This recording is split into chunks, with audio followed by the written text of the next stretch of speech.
Gwapo ka nga pero ba't parang wala namang gustong magseryoso sa'yo? Hindi ito tungkol sa panlalait, kundi sa pagharap sa totoo.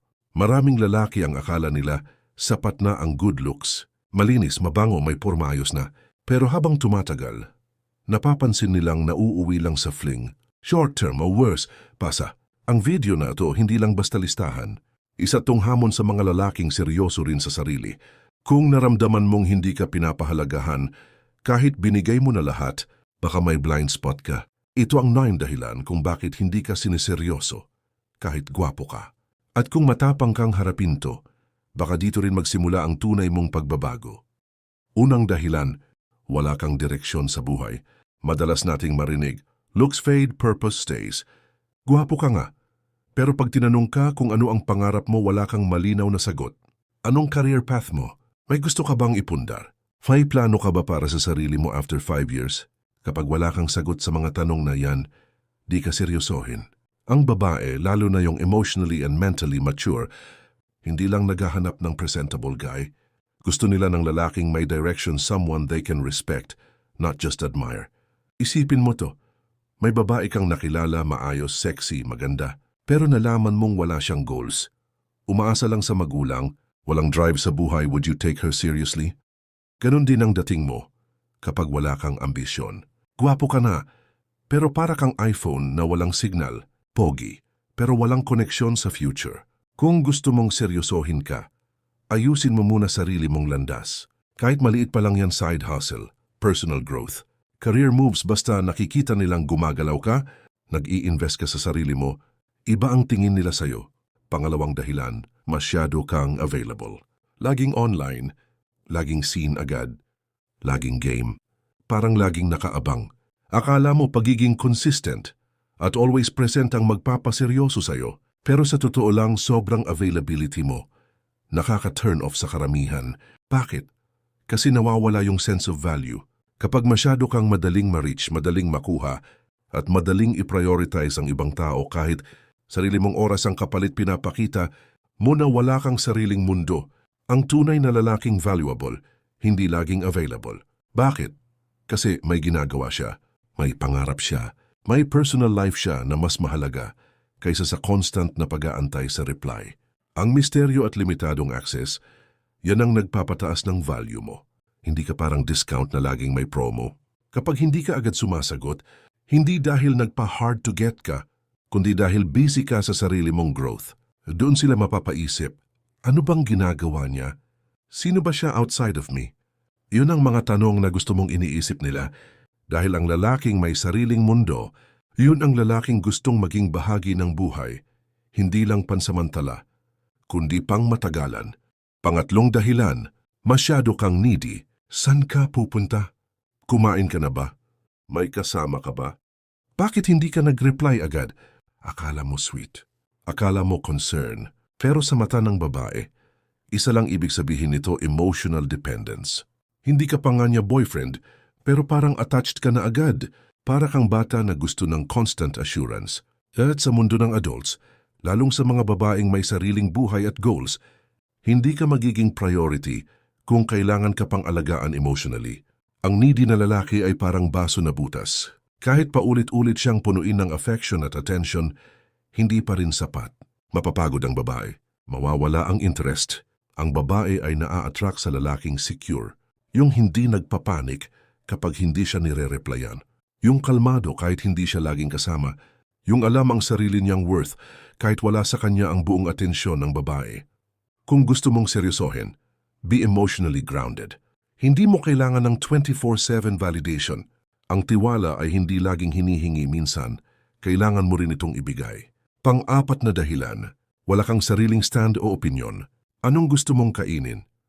Kahit saan. Anong trip mong movie? Kahit ano, ikaw bahala. Sounds chill? Hindi. Nakakabawas ng respeto yan. Hindi ka robot na nakadefault sa ikaw ang masusunod. Ang lalaking may sariling paninindigan ay nakaka-turn on. Hindi ka kailangan maging laging dominant, pero have a voice. Kapag puro ka na lang oo, kapag hindi ka marunong tumindig sa gusto mo, ang tingin sa'yo ng babae ay weak. At kahit hindi niya aminin, biologically, instinctively, hindi siya made to follow a man she cannot respect. Gusto nila ng lalaking marunong pumili, may desisyon, may prinsipyo pero marunong ding makinig. Hindi mo kailangang manigaw para marinig. Pero kung wala kang boses, bakit ka pakikinggan? Kapag may paninindigan ka, pinapakita mong kaya mong pangatawanan ang sarili mo at kaya mong panghawakan ang direksyon ng isang relasyon. Yan ang lalaking sinuseryoso. Panglima, wala kang depth. Gwapo ka nga pero kapag nag-uusap kayo, puro small talk lang, puro kabiruan, puro pa-cute, puro surface level. Pero saan napunta ang lalim? Ang substance? Sa una nakakatawa ka, nakakaaliw. Pero habang tumatagal, nare-realize ng babae, wala siyang matutunan sa'yo. Wala siyang makukuhang growth. Parang YouTube short lang ang lalim mo, puro entertainment. Walang wisdom. Ang lalaking may depth ay yung kayang makipag-usap ng mahaba tungkol sa mga real topics, dreams, values, struggles, purpose. Hindi laging seryoso, pero marunong maging present sa meaningful na usapan. Hindi mo kailangan maging philosopher. Pero kung puro jokes at memes lang ang laman ng utak mo, hindi ka siniseryoso. Kasi ang babae na ready sa long term, hindi lang naghahanap ng katuwang sa tawanan.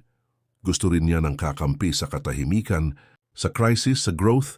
Kaya develop your mind. Read, reflect, grow. Kapag lumalim ka bilang tao, lalalim din ang tingin nila sa'yo. Pang-anim, wala ka ring responsibility.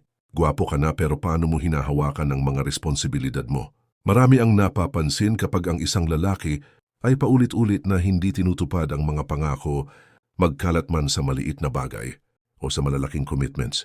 Hindi lang ito tungkol sa pagiging maasahan sa oras, kundi pati na rin sa pagdepensa sa mga responsibilidad sa personal na buhay, trabaho at relasyon. Kung lagi kang nakaka-forget ng schedule o umiiwas kapag may kailangang gawin, madali ring mawala ang respeto ng mga babaeng nakakasalamuha mo. Ang tunay na lalaking sineseryoso ay hindi basta-basta umaasang may ibang bahala. Hindi niya tinatrato ang relasyon na parang palamuti lamang o extra detail.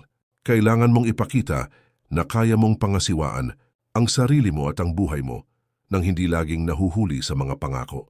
Gusto mo maging partner ng isang babae na handa ring magmahal?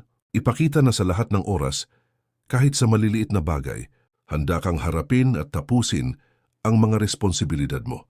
Hindi sapat ang magandang mukha. Dapat may hatid din itong karakter na mapagkakatiwalaan. Pang-pito, kulang ka sa emotional maturity. Gwapo ka man, kung lagi kang nagiging padalos-dalos sa emosyon mo. Nawawala ang dating mature kapag kahit simpleng usapan ay nauuwi sa away o sobra ang reaksyon sa maliliit na issue. Nagpapakita ito ng kakulangan sa emotional maturity.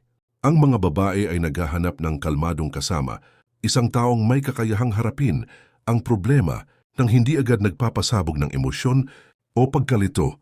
Kung madalas kang ma-offended, mabilis magalit o nahihirapang tanggapin ang opinyon ng iba, nawawala ang dating steady mo. Hindi ito tungkol sa pagiging cold o walang nararamdaman. Ang mahalaga ay paano mo hinahandle ang mga problema. Magandang halimbawa, sa halip na sigawan kung may hindi pagkakaintindihan, subukan mong pag-usapan ng mahinahon ang sitwasyon. Sa ganitong paraan, na ipapakita mong kaya mong pangasiwaan ang iyong emosyon at handang mag-adjust para sa kapakanan ng relasyon. Pangwalo, wala ka ring initiative sa personal growth. Gwapo ka, pero kung di mo inaalagaan ang sarili mong intellectual at personal growth, parang stuck ka lang sa dati mong anyo.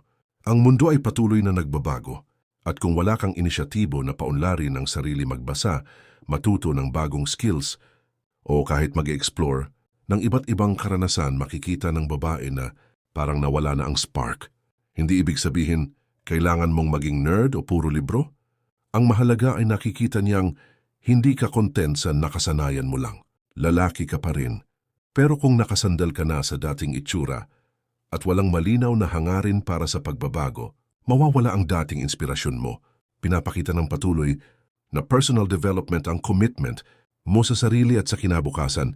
Kahit maliit na hakbang, basta't may progress, nagpapakita ito na handa ka sa mga hamon at hindi ka natatakot sa pagbabago. Iyan ang klase ng growth na tunay na nakakaakit. Pang-siyam, sobrang selfish at hindi kayang mag-compromise. Sa isang relasyon, hindi laging tungkol sa ako. Kung lagi mong inuuna ang sariling interes, Kahit sa maliliit na desisyon, tulad ng kung saan kakain o kung anong pelikula ang panonood, makikita ng babae na walang malasakit na isinasama sa partnership. Ang tunay na partner ay handang makinig at mag-adjust. Hindi ibig sabihin na palaging nililimita mo ang sarili mo, kundi may pag-unawa ka sa pangangailangan at damdamin ng babae. Kapag lagi kang nagpapakita ng pagiging makasarili, kahit pang minor na bagay, nawawala ang dating pagkakasundo at respeto. Ipakita mo na handa kang maging flexible, magkaroon ng kompromiso, at unahin din ang kabutihan ng dalawa, hindi lang ang sayo. Ang pagiging selfless at supportive ay mahalagang susi para makabuo ng matatag na relasyon. Kung nakita mo na sa mga dahilan na to, may mga bagay ka pang pwedeng baguhin. Huwag kang panghinaan ng loob. Hindi ito about pambabae lang ang may expectations. Ito ay tungkol sa pagiging totoo sa sarili at patuloy na pag-unlad. Ang bawat punto na pinakita natin ay opportunity para mas maging evolved at mas maging deserving ng pagmamahal at respeto. Seryosohin ang bawat aspeto ng buhay mula sa career, emosyon hanggang sa relasyon. Kung may nakita kang resonasyon sa mga nabanggit, i-like mo ang video, i-share sa mga kaibigan mo, at huwag kalimutang mag-subscribe para sa mas marami pang ganitong insights. Comment down below kung alin sa mga dahilan ang pinakatumama sa iyo o kung anong pagbabago ang plano mong gawin. Salamat sa panonood at good luck sa journey mong maging tunay na complete na lalaki.